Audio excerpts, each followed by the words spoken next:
Hello everyone and welcome back to This Day in History, our nightly look back at a specific day in history, where we take a look back at the events of a day, the historic context in which those events took place, and the historic ramifications of those events.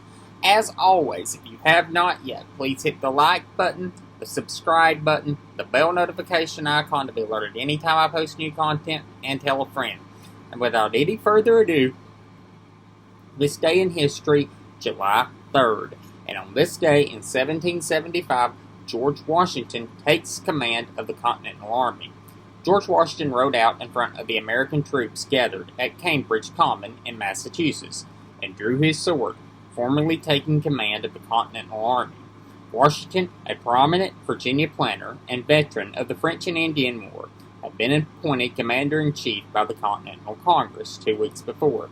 In agreeing to serve the American colonies in their war for independence, he declined to accept payment for his services, beyond reimbursement for future expenses.